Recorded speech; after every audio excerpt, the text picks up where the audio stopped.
Hello everyone. आज का topic रहेगा हमारा संज्ञा, जिसको इंग्लिश में नाउन कहते हैं। हिंदी में ये टॉपिक बहुत ही इम्पॉर्टेंट है, एक स्टार्टिंग टॉपिक ही है ये।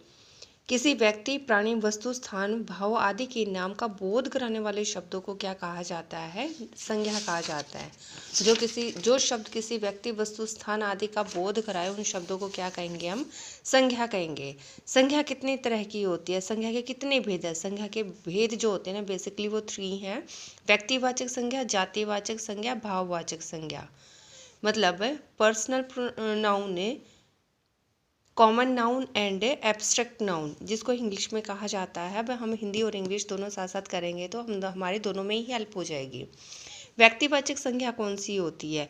जो किसी व्यक्ति, वस्तु, स्थान व प्राणी का विशेष का बोध कराए। मीन्स किसी व्यक्ति, प्राणी, वस्तु, स्थान, विशेष के नाम का बोध कराने वाले शब्द क्या होते हैं? व्यक्तिवाचक संज्ञा कहते हैं। व्यक्ति, वस्तु, स्थान का बोध कराने वाले शब्द क्या कहेंगे? संज्ञा कहेंगे।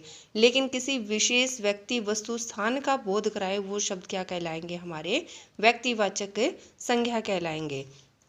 फॉर एग्जाम्पल, प्रतिभा देवी नाम आ गया किसी का। मुंबई एक शहर हो, शहर हमारा अलग हो जाएगा, बट मुंबई है, उसका शहर का नाम दिया हुआ है, विशेष का नाम दिया है, इसलिए ये कौन सा है? व्यक्तिवाचक संज्ञा है। रंगोली हिंदी की पुस्तक है, हिंदी की पुस्तक है, लेकिन उस पुस्तक का नाम दिया हुआ है, उस विशेष का नाम दिया हुआ है, इसलिए ये कौन सा संज्ञा का भेद हो गया? व्यक्तिवाचक संज्ञा का भेद हो गया। अब नदियों के नाम भी हो सकते हैं, पर्वतों के नाम, वृक्ष के नाम, समुद्र के नाम, पुस्तक के नाम, दिशा, दिन, महीने, त्योहार, इन सब के नाम भी किस में आते हैं? हमारे व्यक्तिवाचक संज्ञा में ही आते हैं। जातिवाचक संज्ञा, जातिवाचक संज्ञा जो होती है ना, जो प्राणी, वस्तु, स्थान की संपूर्ण जाति का बोध कराए। फॉर एग्जाम्पल, अगर लड़का है तो लड़के की पूरी जाति का बोध करा रहा है, लड़की है तो अपनी लड़की जाति का अपनी पूरी जाति का बोध करा रही है। घोड़ा है, घोड़ा अपनी पूरी जाति का बोध करा रहा है, इसलिए घोड़ा तेज दौड़ रहा है। घोड़ा कौन कैसे दौड़ रहा है? तेज दौड़ रहा है। अगर यहाँ घोड़े का नाम होता तो वो व्यक्तिवाचक का उदाहरण हो जाता, लेकिन यहाँ घोड़ा दौड़ रहा है, इसलिए वो किसका हो गया? अपनी जाति का बोध करा रहा है, इसलिए वो क्या है? जातिवाचक संज्ञा। ये काला भी हो सकता है, सफ़ेद भी हो सकता है, कैसा भी हो सकता है। स्थान का भी ऐसे ही स्थान कहा जाता है। हमारी कक्षा में 30 छात्र हैं, कहाँ पर है? कक्षा में है। वस्तु का नाम आ जाता है, मेज पर फल रख दो, फल रख दो, कहाँ पर? मेज के ऊपर। क्या रखे जा रहे हैं? फल। फल कोई भी हो सकता है उसके अंदर, जो चीज़ संसार में कोई भी हो सकती है, ऊपरी पूरी जाति का बोध कराए। जैसे कि मिठाई है, मिठाई कैसे भी हो सकती है, मिठाई के अलग अलग नाम होते हैं, वो नाम होंगे, वो व्यक्तिवाचक का उदाहरण हो जाएगा, और मिठाई जो शब्द है वो किसका उदाहरण हो जाएगा? जातिवाचक संज्ञा का वो उदाहरण हो जाएगा। अध्यापक, वकील, डॉक्टर, बारिश, आंधी, तूफान, सोना, चांदी, पीतल आदि सभी किसके एग्जाम्पल हैं? जातिवाचक संज्ञा के एग्जाम्पल्स हैं। कौन कौन से? अध्यापक हो गया, वकील, डॉक्टर, प्रोफेशंस कोई भी आ जाए, वो सभी किस में आ जाते हैं? आपके जातिवाचक संज्ञा के उदाहरण में शामिल हो जाते हैं। अब जातिवाचक संज्ञा को ही जो है 2 भागों में बांटा गया है, समूहवाचक संज्ञा और जातिवाचक संज्ञा को भी 2 भागों में बांटा गया है, जिसमें एक का आ जाता है आपका सोना, चांदी, पीतल, जिसको मटेरियल नाउन बोला जाता है, जिसमें आपके खनिज आ जाते हैं, वो सब किस में आ जाएंगे? आपके मटेरियल नाउन में आ जाएंगे। और दूसरा आपका जो होता है वो क्या होता है? कलेक्टिव नाउन हो जाता है, जिसमें पूरे समूह, जैसे कि सेना है, वो किस में आ जाएंगे? आपके जातिवाचक के समूहवाचक में ही आ जाएंगे। इस तरह से जातिवाचक को भी 2 भागों में बांटा गया है। अब बात आती है भाववाचक संज्ञा की। भाव, जिसमें क्या होते हैं? इंसान के गुण होते हैं, दोष होते हैं, उसकी दशाएं होती हैं, पदार्थ और वस्तु के भी हो सकते हैं। किसी प्राणी के नहीं, वस्तु और पदार्थ के भी गुण और दोष हो सकते हैं, उसकी अवस्थाएं हो सकती हैं।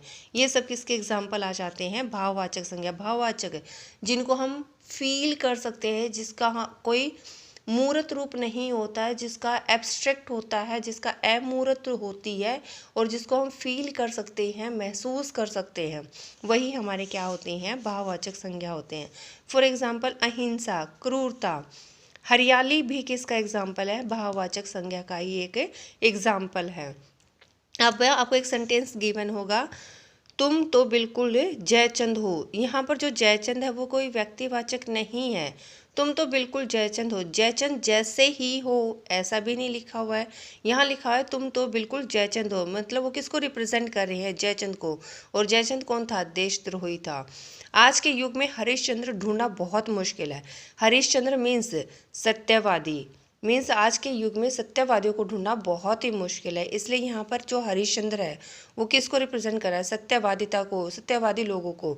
इसलिए व्यक्तिवाचक संज्ञा से भी जातिवाचक संज्ञा क्या हो जाती है? बनती है। अब आती है भाववाचक की संरचना।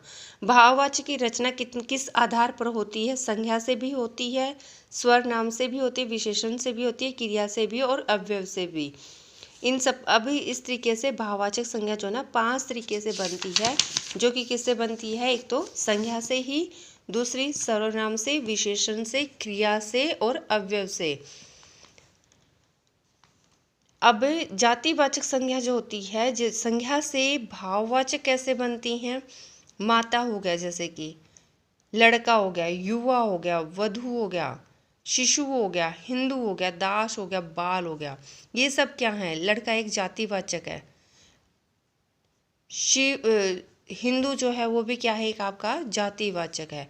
लड़का से लड़कपन, युवा से यौवन, बंधु से बंधुत्व, शिशु से शैशव, हिंदू से हिंदुत्व, दास से दासता, बाल से बालपन, पुरुष से पौरुष या पुरुषत्व, स्वामी से स्वामित्व, मजदूर से मजदूरी, इंसान से इंसानियत। इसी तरीके से वकील से वकालत हो जाएगी, बच्चा से बचपन बन जाएगा, पंडित से पांडित्य बन जाएगा, सज्जन से सज्जनता बन जाएगा। तो इस तरीके से बहुत सारी जातिवाचक होती है जिनसे हमारी क्या बनती है? भाववाचक संज्ञा बनती है। सर्वनाम से भी भाववाचक संज्ञा बनती है। मम, निज, अपना, स, स्व, अहम, आप।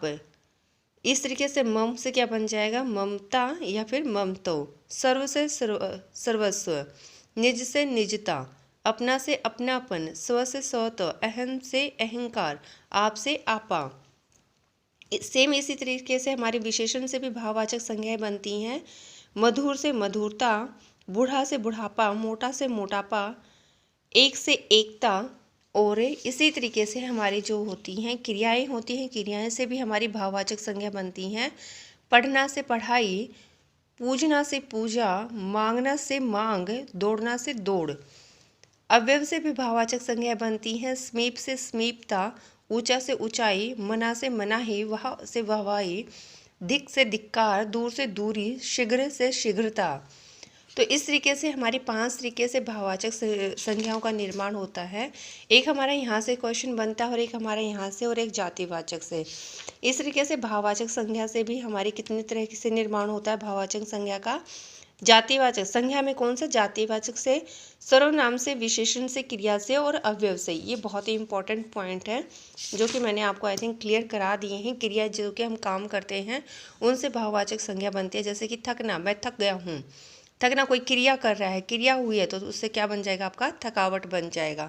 सर्वनाम है, सर्वनाम अपने आप को, निजवाचक, निजता को दिखाते हैं। जो संज्ञा सर्वनाम के जगह पर, संज्ञा के स्थान पर यूज होते हैं वो हमारे क्या कहलाते हैं? सर्वनाम होते हैं। मम, निज, अपना, ये सब क्या आ जाएंगे? सर्वनाम का ही एक पार्ट हो जाएगा। विशेषण क्या होते हैं? विशेषण जो किसकी विशेषता बताते हैं? संज्ञा की विशेषता बताते हैं। वह बहुत मीठा बोलती है, तो मीठा क्या आ गया इसमें? विशेषण किसकी विशेषता बता रहा है? ठीक है। और व्याकुल, ईमानदार, वह ईमानदार है, ईमानदार है वह, तो वह क्या आ गया इसमें? सर्वनाम हो गया। जो संज्ञा व सर्वनाम की विशेषता बताते हैं वो क्या होते हैं? हमारे विशेषण होते हैं। तो ईमानदार का क्या बन जाएगा? ईमानदारी बन जाएगा। आई थिंक संज्ञा का ये टॉपिक आपको क्लियर हो गया होगा। प्लीज़ मेरी वीडियो को लाइक करें, शेयर करें, सब्सक्राइब करें मेरे चैनल को। Thank you.